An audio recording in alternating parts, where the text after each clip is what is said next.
Hello everyone. तो खेसारी लाल यादव जी का एक बहुत ही बेहतरीन और ब्लॉकबस्टर मूवी का पोस्टर आ चुका है और इस मूवी का निर्माता है रोशन सिंह जी और निर्देशक है प्रेमांशु सिंह जी।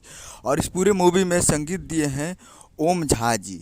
और इस पूरे मूवी में गीत लिखे हैं 5 लोग: प्यारेलाल यादव कवि जी, अरविंद तिवारी जी, राकेश निराला, कृष्णा एन एन शर्मा जी और सत्या सवरकर जी। इस मूवी में जो कि आपको स्क्रीन कवर दिखाई दे रहा है, जिस मूवी का नाम है रंग दे बसंती, जिसका नाम है रंग दे बसंती। और ये फर्स्ट लुक जारी कर दिया गया है जो कि बहुत ही बेहतरीन है। और इसमें आपको खेसारी लाल यादव जी भगवा कलर में दिख रहे हैं, जो कि बहुत ही बेहतरीन है और बहुत ही ज़बरदस्त फर्स्ट लुक जारी किया गया है, जो कि आप अपने स्क्रीन पर देख सकते हैं।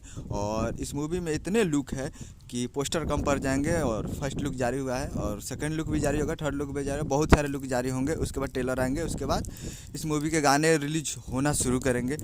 तो अभी ये फर्स्ट लुक जारी हुआ है और ये बना है SRK म्यूजिक के बैनर तले इस मूवी को बनाया गया है, जो कि बहुत ही बेहतरीन मूवी है। और इसका रंग दे बसंती का बहुत ही बेहतरीन ये फर्स्ट लुक जारी किया गया है, तो आप अपने स्क्रीन पर देख सकते हैं, जो कि मुझे तो बहुत अच्छा लगा। और क्या ज़बरदस्त लुक में नज़र आया खेसारी लाल यादव जी। तो आपको कैसा लगा? तो आपको अच्छा लगा होगा, उम्मीद कर रहा हूँ कि अब वीडियो अच्छा लगा तो चैनल को सब्सक्राइब बेल आइकन प्रेस करते कैसे खेसारी लाल यादव जी का लेटेस्ट न्यूज़ आता है। वीडियो अच्छा लगा तो वीडियो को लाइक कीजिए, ताकि ऐसे खेसारी लाल यादव जी का लेटेस्ट न्यूज़ लाते रहे। वीडियो अच्छा लगा तो वीडियो को लाइक कीजिए। मिलता है अगले वीडियो में। जय हिंद, जय भोजपुर।